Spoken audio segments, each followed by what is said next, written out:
मैं विकास विश्वकर्मा आप सबका स्वागत करता हूं हमारे इस YouTube चैनल में जिसका नाम है विकास स्टडी पॉइंट VSP।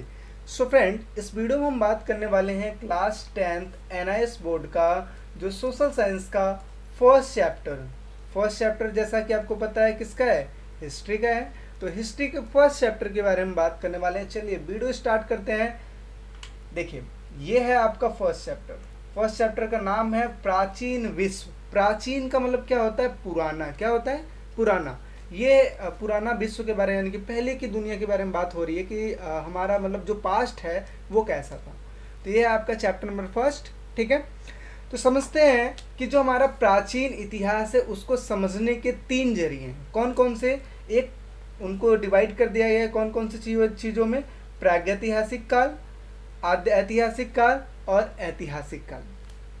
प्रागैतिहासिक काल वह काल था जिसमें जो मानव था वो ना पढ़ना जानता था, ना लिखना जानता था, कुछ नहीं जानता था। उसे क्या बोलते हैं, प्रागैतिहासिक काल। आद्य ऐतिहासिक काल किसको बोलते हैं कि वह काल जिसमें जो मनुष्य है वो लिखना जानता था लेकिन लिखे हुए चीज़ को पढ़ा नहीं जा सका। ठीक है, लिखना जानता था लेकिन लिखे हुए चीज़ को पढ़ा नहीं जा सका। ऐतिहासिक काल वह काल था जिसमें व्यक्ति जो है लिखना भी जानता था और उसको पढ़ा भी गया। ठीक है ना, उसको पढ़ना भी जानता था, लिखना भी जानता था, दोनों चीज़। प्रागैतिहासिक काल जिसमें ना लिखना जानता था ना पढ़ना जानता था। आद्य ऐतिहासिक काल जिसमें लिखना जानता था लेकिन उसको पढ़ा नहीं गया। और ऐतिहासिक काल जिसको लिखा भी गया और उसको पढ़ा भी गया। आई बात समझ, इतना आपको समझना है। आगे बात करते हैं। अब यहाँ पे हमें समझ में आते हैं कि चलो इसको तो हम कैसे भी करके देख लेंगे कि लिखा गया है और उसके आधार पे हम कुछ ना कुछ चीज़ बता देंगे। ऐतिहासिक काल हमें समझ में आ जाएगा कि चलो लिखा भी है पढ़ा भी गया, वो तो चलो ठीक है। लेकिन प्रागैतिहासिक काल जिसमें ना व्यक्ति लिखना जानता था ना पढ़ना जानता था, तो इस काल के बारे में हम कैसे जानेंगे। तो इस काल के बारे में जानने के लिए सबसे बढ़िया जो चीज़ है ये है पुरावस्तु। ठीक है, पुरावस्तु। ठीक है, जो पहले के टाइम की जो पुरानी वस्तुएं थी उनके हिसाब से पहचाना गया। और इसके अलावा उस टाइम के जो काल चलते थे, जो युग चलते थे जिसमें नई नई चीज़ों का आविष्कार हुआ था, जैसे आग का आविष्कार हो गया, पहियों का आविष्कार हो गया, धातुओं का आविष्कार हो गया, इनके आधार पे हम जानते हैं प्रागैतिहासिक काल के बारे में। तो यहाँ पे देखिए, प्रागैतिहासिक काल को 2 चीज़ों में डिवाइड किया गया है, एक पाषाण काल और एक धातु युग। ठीक है, या धातु काल आप बोल सकते हो। पाषाण काल यानी कि स्टोन एज। ठीक है, और धातु युग का मतलब होता है कि आपका मेटल एज। ठीक, तो इन दोनों चीज़ों में। अच्छा, अब पाषाण काल में हम पत्थरों के बारे में पढ़ते हैं। ठीक है, कि कौन कौन से पत्थरों मतलब कौन कौन से पत्थरों के द्वारा, जैसे आपको पता है उस टाइम के जो पत्थर थे पहले नुकीले पत्थर, जब व्यक्तियों को कुछ ज्ञान नहीं था, आदि मानवों का कुछ ज्ञान नहीं था, तो उस टाइम पे वो पत्थरों को जैसे तैसे यूज़ कर लेते थे। फिर उनको थोड़ा सा ज्ञान आया तो क्या करते थे, जो पत्थर थे उसको शेप में बनाने लगे, नुकीला बनाने लगे। उसके बाद जब आदि मानव को और ज्ञान हुआ तो वो उसमें डिवाइड करने लगे कौन पॉलिशदार पत्थर है, कौन सा कैसा पत्थर है। तो उसके हिसाब से हम प्रागैतिहासिक काल के बारे में जानते हैं। ठीक है, और धातु युग यानी कि इसमें मेटल की बात हो रही है, तो ये कितने टाइप्स के होते हैं, 3 टाइप्स के होते हैं। कौन कौन से, एक हो गया ताम्र युग, दूसरा हो गया कांस्य युग और तीसरा हो गया लौह युग। ठीक है, तो इसके बारे में इनसे हमें पता लगता है कि भाई लोहे का आविष्कार कब हुआ था, कांस्य का आविष्कार कब हुआ था, ताम्र के बारे में कब हमें पता लगा था। तो इनके हिसाब से धातुओं के बारे में पता लगता है, और धातुओं से हमें क्या पता लगता है, प्रागैतिहासिक काल के बारे में। तो देखिए, यहाँ पे सिंपली आपको बताया गया है कि जो पाषाण काल है वो 3 टाइप्स के हैं। कौन कौन से, पूरा पाषाण काल, मध्य पाषाण काल और नवपाषाण काल। ठीक है, और ऐसे ही जो धातु काल है उसको भी 3 चीज़ों में डिवाइड किया गया है, ताम्र युग, कांस्य युग, लौह युग, जैसा कि मैंने पहले स्लाइड में बताया, यही चीज़ है। अब जो पाषाण काल है यानी कि स्टोन एज है, इसको हम 3 चीज़ों में डिवाइड किए हैं। कौन कौन सी चीज़, पूरा पाषाण काल, मध्य पाषाण काल और नवपाषाण काल। पूरा पाषाण काल क्या होता है, पूरा पाषाण काल का जो काल चलता है वो चलता है 40 लाख वर्ष बीसी का मतलब मतलब इस ईसा पूर्व आप बोल सकते हो। ठीक है, और 40 लाख वर्ष ईसा पूर्व से लेकर कब तक, 10,000 ईसा पूर्व। ठीक है, इसके बारे में बात हो रही है। तो पूरा पाषाण काल का टाइम ये चलता है। तो इस टाइम के जो मानव थे ये खासकर भोजन में कंदमूल का इस्तेमाल करते थे, मांस का इस्तेमाल करते थे, और इसी टाइम पे लमसम 1 लाख ईस्वी पूर्व के आसपास आग का आविष्कार हुआ था। मांस पकाकर खाने लगे थे उस टाइम पे, और आग के आविष्कार होने से क्या हुआ कि रात्रि में उजाला होता था, ठीक है, उसको जला के रखते थे, मांसों को भूज के खाया करते थे। इसके अलावा निवास स्थान की अगर बात करें तो गुफाओं में रहा करते थे, ठीक है। और इसके अलावा उस टाइम के जो व्यक्ति थे वो सेम मतलब जानवरों की तरह, बोल सकते हो जानवरों की तरह दिखाई देते थे, ठीक है। मध्य पाषाण काल के बारे में बात करें तो इसका जो समय स्टार्ट होता है 10,000 बीसी से लेकर, यानी कि जब ये पूरा पाषाण काल खत्म हुआ तब क्या स्टार्ट हुआ, मध्य पाषाण काल। तो 10,000 बीसी से लेकर 6,000 बीसी के बीच की बात है। अब मध्य पाषाण काल में जो व्यक्ति थे ये शिकार तो करते करते थे, लेकिन इसके साथ समझ गए थे भाई पशुपालन भी, तो पशुपालन करने लगे थे। मृतकों की अंत्येष्टि करते थे, मतलब मृतकों को जलाना भी सीख गए थे, ठीक है, और दाह संस्कार करना भी सीख गए थे। छोटे आकार के पत्थरों का यूज करते थे, और इसके अलावा अस्थियों और सिंहों के द्वारा ये क्या बनाते थे, हथियारों का निर्माण करते थे, ठीक है। नवपाषाण काल के बारे में बात करें तो 6,000 बीसी से लेकर 2,000 बीसी के बीच में इनका काल माना जाता है। अब नवपाषाण काल में देखिए इनमें क्या क्या होता था। इस टाइम पे जो आदि मानव थे वो खेती बाड़ी करना स्टार्ट कर देते, पशुपालन करना स्टार्ट कर देते। इसके अलावा स्थायी बसावट थी, मतलब वो एक जगह पे फिक्स होकर रहना भी सीख गए थे। वस्त्रों में सूती वस्त्रों का इस्तेमाल करते थे और बर्तन वगैरह यूज करते थे। और सबसे मेन चीज़, एक चीज़ याद रखना, पहियों का आविष्कार किसमें हुआ था, नवपाषाण काल में हुआ था, ठीक है। तो ये चीज़ हो गई। अच्छा, धातु की अब बात कर लेते हैं। धातु काल इसमें 3 चीज़ों में डिवाइड किया गया, ताम्र युग, कांस्य युग, लौह युग। अब ताम्र युग को समझने के लिए मैं आपको सिंपल ये चित्र से आप समझ सकते हो कि वो युग जिसमें तांबे का आविष्कार हुआ था, ठीक है। ये तांबा है जिससे आप समझ सकते हो। अच्छा, ये धातु जो थी ये कमजोर धातु में आती थी, ठीक है, तो इस वजह से इससे हथियार वगैरह का निर्माण नहीं होता था। जो कांस्य युग था तो इसमें क्या होगा कि ये जो तांबा है, ठीक है, ये तांबा है, तांबे में टीन मिलाने लगे और जिसकी वजह से क्या बन गया, कांस्य बन गया। यानी कि जो ये तांबा है ये मजबूत बनने लगा, किसकी वजह से, टीन मिलाने की वजह से, तो इसी की वजह से इसको कांस्य बोल दिया गया। अब बात करते हैं लौह युग। लौह युग में लोहे का आविष्कार हुआ था, जहाँ पे ये मजबूत धातु के रूप में जाना जाता है और जिससे हथियार, उपकरण, कवच इत्यादि चीज बनाए जाते हैं। जैसे देखते हो ना पुराने टाइम में जब राजा महाराजा लड़ाई करते थे उस टाइम पे एक कवच होता था और एक तलवार होती थी, तो कवच से वो रोका करते थे, ठीक है ना। तो उसी चीज़ के बारे में बात हो रही है। तो वो किनका होता था, वो लोहे का होता था, ठीक है। और जैसे हथियारों में आप चीज़ें देख सकते हो, ठीक। इतना चीज़ तो आपको समझ में आ गया होगा। अब आगे बात करते हैं। अब देखिए क्या है कि अभी जैसा कि हमने पढ़ा धातु काल के बारे में, तो धातु काल के बारे में जब हमने पढ़ा तो यहाँ पे जो कांस्य युग है और जो लौह युग है, अब इस युग में कौन कौन सी सभ्यता आई इनके बारे में पढ़ेंगे। आपका टोटली जो बुक है, पूरे बुक के हिसाब से मैंने सारा चीज़ लिखा हुआ है ताकि आपको कोई भी कंफ्यूजन ना हो और हर एक चीज़, हर एक पॉइंट आप बारीकी से समझ जाओ, ठीक है। ये देखने के बाद अगर आप बुक भी पढ़ लेते हो ना तो 100% गारंटी आपको सारी चीज़ समझ में आ जाएगी। कांस्य युग क्या है, अब देखिए इसमें कौन कौन सी सभ्यताओं का उदय हुआ था। तो जैसे मेसोपोटामिया का कुछ झलक ताम्र युग में भी दिखता है, ऐसी कोई बात नहीं है, ठीक है। तो कांस्य युग में ही इसको रखा गया है। मेसोपोटामिया को मिस्र सभ्यता का विकास हुआ था, चीनी सभ्यता का विकास हुआ था। इसके अलावा हड़प्पा सभ्यता या फिर सिंधु सभ्यता का विकास हुआ था कांस्य युग में। लौह युग में अगर बात करें तो यूनानी सभ्यता का विकास हुआ था, रोमन सभ्यता का विकास हुआ था और ईरानी सभ्यता का विकास हुआ था। अब इन्हीं के बारे में हमें पढ़ना है, तो एक एक करके पहले इनके बारे में पढ़ लेंगे, उसके बाद इसके बारे में पढ़ लेंगे। तो देखिए यहाँ बात करें मेसोपोटामिया के बारे में, तो मेसोपोटामिया की सभ्यता, मेसोपोटामिया का जो शाब्दिक अर्थ होता है 2 नदियों के बीच का भाग। ये 2 नदियाँ हैं, इनके जो बीच का भाग होता है ना, इनका जो बीच का जो क्षेत्रफल होता है ना, इसी को क्या बोलते हैं, मेसोपोटामिया बोलते हैं। तो अब पहली बात यहाँ पे निकल के आती है कि क्या हर 2 नदियों के बीच के भाग को आप मेसोपोटामिया बोल दोगे, तो नहीं, ये विशेष प्रकार की नदियाँ थी। कौन कौन सी, दजला और फरात नदी, इसी के जो बीच का भाग था उसी को क्या बोला जाता था, मेसोपोटामिया बोला जाता था। और आधुनिक काल में यानी कि आज के टाइम पे इसका नाम चेंज करके क्या कर दिया गया, इराक, ठीक है, इराक गणराज्य से नाम से जाना जाता है, ठीक है।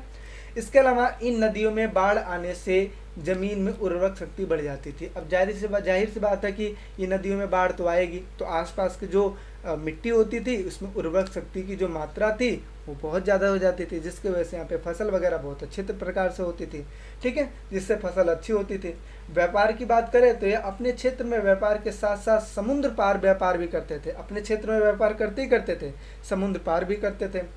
पहियों में परिवहन की अगर बात करें तो ठेले का यूज, ठेला समझते हो एक प्रकार से जो रेडी हम देखते हैं ना, इसका रेडियो का यूज, और चौपाहिया गाड़ियाँ यानी कि जिसमें 4 पैर होते हैं उन गाड़ियों का यूज़ करते हैं, नौकाओं का यूज़ किया करते थे। संचार की बात करें तो लिखने की कला विकसित वहाँ पे थी मेसोपोटामिया में, ठीक है, और किलाकार लिपि थी। क्या थी? किलाकार लिपि थी। तो किलाकार लिपि थी तो धीरे धीरे ये मेसोपोटामिया जो लोग हैं धीरे धीरे ये समझना स्टार्ट कर देते कि कहीं ना कहीं जो है अब हमें लिखना पढ़ना तो स्टार्ट करना ही है ताकि हिसाब किताब में कोई दिक्कत ना हो।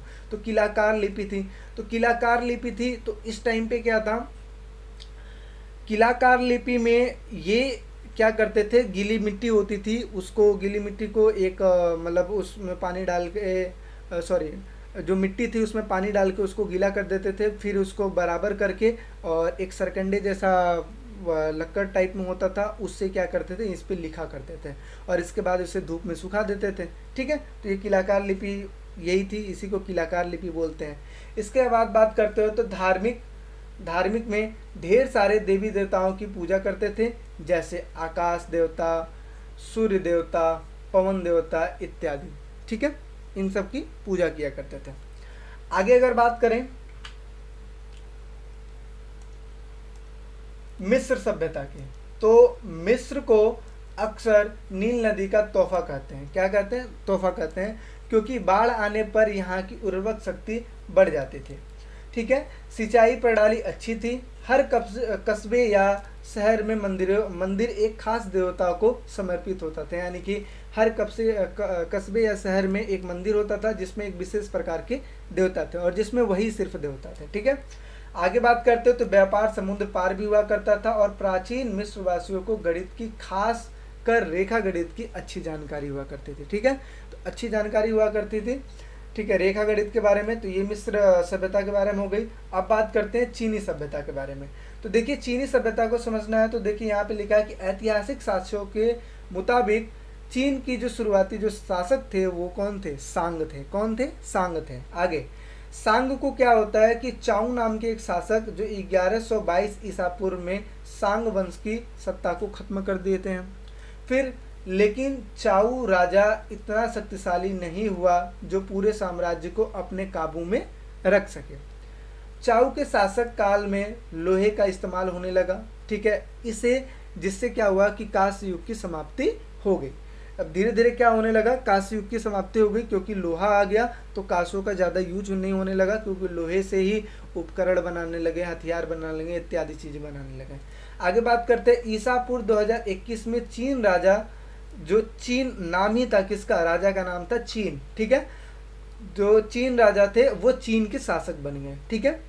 आगे इन्होंने पूरे साम्राज्य में समान भाषा, समान कानून बनवाया। आगे बात करते हैं चीन के लोग अनेक देवी देवताओं की पूजा किया करते थे। तो ये चीनी सभ्यता के बारे में हमने पढ़ा, ये मिस्र सभ्यता के बारे में पढ़ा। आगे बात करते हैं तो देखिए हड़प्पा सभ्यता। हड़प्पा सभ्यता में जो प्राचीनतम सभ्यताओं में से एक है, हड़प्पा सभ्यता प्राचीनतम सभ्यताओं में से एक है जिसकी खुदाई सबसे पहले की गई थी, जिसकी खुदाई सबसे पहले की गई थी। अब आगे बात करते हैं इसकी खोज कब हुई थी, तो 1921 से लेकर 1922 में इसकी खोज हुई थी, जो 2 व्यक्तियों ने किया था, राखलदास बनर्जी और दयाराम साहनी। लेकिन इसमें क्रेडिट सबसे ज़्यादा जाता है राखलदास बनर्जी के ऊपर जाता है। किसके नेतृत्व में किया गया था? तो जॉन मार्शल के नेतृत्व में किया गया था। जानकारी कहाँ से मिलती है? तो खुदाई में मिली इमारतों से, मृदभांड से, औजार से, आभूषणों से, इत्यादि चीज़ों से, ठीक है। निर्धारित समय की बात करें तो 2600 ईसा पूर्व से लेकर 1900 ईसा पूर्व के बीच में ये सभ्यता थी, जो हड़प्पा सभ्यता ये पनपी थी। लेकिन इसकी जो खोज की गई थी 1921 से लेकर 22 में, ठीक है। याद करने वाली चीज़ है, याद करके रखिएगा कि इसका निर्धारित समय जो है 2600 ईसा पूर्व से लेकर 1900 ईसा पूर्व के बीच में हुआ था। कुछ खास बातें यहाँ की, जैसे सामाजिक जीवन का वर्गीकरण, जैसे बुद्धिजीवी वर्ग हो गए, राजकीय पदाधिकारी हो गए, व्यापारी वर्ग हो गए, किसान वर्ग हो गए, कारीगर वर्ग हो गए, इत्यादि जो रहते थे कहाँ पे रहते थे? हड़प्पा में। आगे आहार की बात करें तो गेहूं, जौ, चना, दाल, फल, मछली, मांस इत्यादि खाया करते थे। अब एक चीज़ यहाँ पे समझने की बात है कि हड़प्पा सभ्यता आखिर है कहाँ। तो ये समझ लो कि जो भारत है, ठीक है, भारत कुछ इस टाइप से है। देखो मैप तो मैं खासा नहीं बनेगा ये, ठीक है, ऐसे कुछ करके भारत है ना। तो भारत के साइड में ये पाकिस्तान हो गया। तो ये जो पाकिस्तान है तो हड़प्पा यहाँ पे आपका पड़ेगा, ठीक है, यहीं पे आपका हड़प्पा पड़ेगा। और आगे यहाँ पे मोहनजोदड़ो, ठीक है, लोथल इत्यादि, जो बनावली, राखीगढ़ी, इन ये जो क्षेत्र हैं जिनसे ये ट्रेडिंग करते थे, लेन देन करते थे, ये सारे चीज़ इसी में पड़ेगा, ठीक है। आगे अगर बात करें तो वस्त्र की, तो अधिकतर जो वस्त्र इस्तेमाल करते सूती वस्त्रों का इस्तेमाल करते थे। धार्मिक जीवन की बात करें तो पीपल, शिव, पीपल, पशु, सूर्य, जल, मातृ देवी इत्यादि की पूजा किया करते थे। आगे अगर बात करते हैं यहाँ पे तो देखिए आर्थिक जीवन कैसा था। तो कृषि व्यवस्था, पशुपालन, व्यापार, वस्त्रों का निर्माण, ठीक है, यातायात, बैलगाड़ी, नाव। सॉरी, यहाँ पे देखिए आर्थिक विकास की, आर्थिक जीवन की बात करें तो कृषि व्यवस्था हो गई, पशुपालन, व्यापार, वस्त्रों का निर्माण हो गया। अब यातायात की बात करें तो बैलगाड़ी हो गया, नाव हो गया, ये इनके यातायात के साधन थे। शिल्पकारी की अगर बात करें तो मिट्टी के बर्तन, शिल्पकार जो होते हैं ना, जो मूर्ति वगैरह बनाते हैं, तो मिट्टी के बर्तन, आभूषण, मनके, हथियार, ठीक है, खेती के उपकरण इत्यादि जो थे इनके शिल्पकारी में आते थे। नगर नियोजन की अगर बात करेंगे, नगरों का बनावट देखिए, इस टाइम के जो नगर हैं काफ़ी फेमस नगर आप बोल सकते हो। क्यों? क्योंकि यहाँ के जो बनावट है ना वो सुनियोजित है। अर्थात इसको देख के ऐसा नहीं बोला जा सकता कि यहाँ के जो लोग थे पढ़े लिखे नहीं थे। क्यों नहीं पढ़े लिखे थे? क्योंकि इसकी बनावट आप ये इमेज में देखिए, इसकी बनावट क्या है, सीढ़ी है, ठीक है, हर एक चीज़ देखिए जो आज के टाइम पे हम अधिकतर हम गांव में जो देखते हैं वो सारा चीज़ यहाँ पे है। तो इस वजह से हमें तो नहीं बोल सकते कि यहाँ के जो लोग थे पढ़े लिखे नहीं थे, पढ़े लिखे थे, इसी वजह से ये सुनियोजित अपना जो राज्य बना रखे थे। तो देखिए यह एक सुनियोजित हुआ करता था, ठीक है, यह नगर सुनियोजित हुआ करता था। आगे मकान ईंटों से बने होते थे, जैसा कि आप ईंटें देख सकते हो।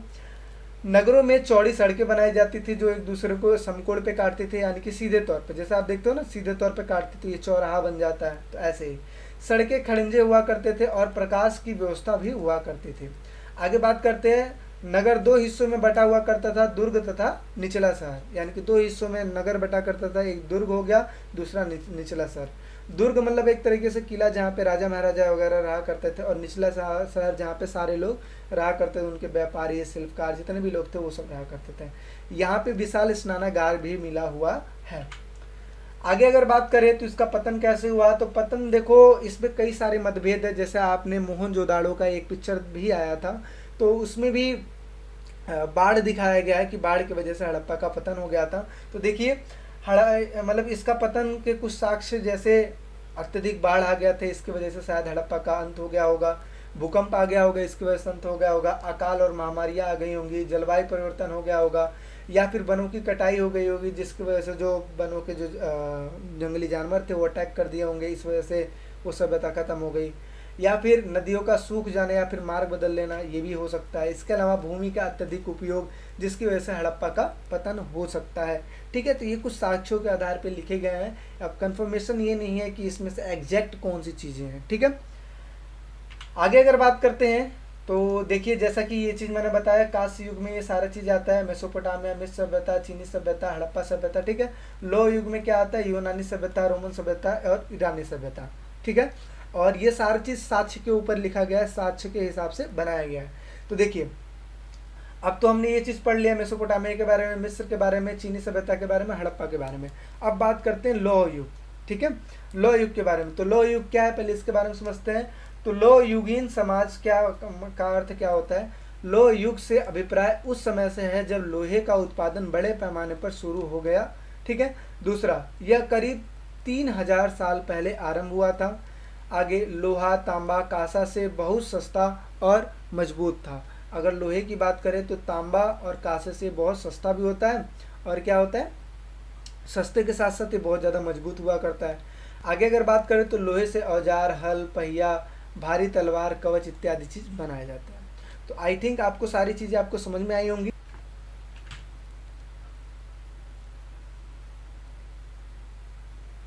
तो ये था आपका फर्स्ट पार्ट। आई होप सारी चीज़ें आपको समझ में आई होगी, और सेकेंड पार्ट में इस चैप्टर को पूरी तरीके से ओवर करने की कोशिश करूंगा। अगर वीडियो अच्छा लगता है तो लाइक करें, शेयर करें, सब्सक्राइब करें, और आप अब टेंशन मुक्त हो जाइए, क्योंकि एसएसटी का पूरा जो भार है मैंने उठाया है। सारा चीज़ मैं आपको बताऊंगा क्या क्या आने वाला है, कैसे आने वाला है। तो इस वजह से चैनल को सब्सक्राइब कर लें। मिलते हैं नेक्स्ट वीडियो में। अगर कोई डाउट्स है, कोई दिक्कत है, तो आप कमेंट सेक्शन में कमेंट करें, या फिर वीडियो कैसा लगा ये भी चीज़ कमेंट सेक्शन में आप बता सकते हैं। मिलते हैं नेक्स्ट वीडियो में। अभी के लिए बाय बाय, टेक केयर।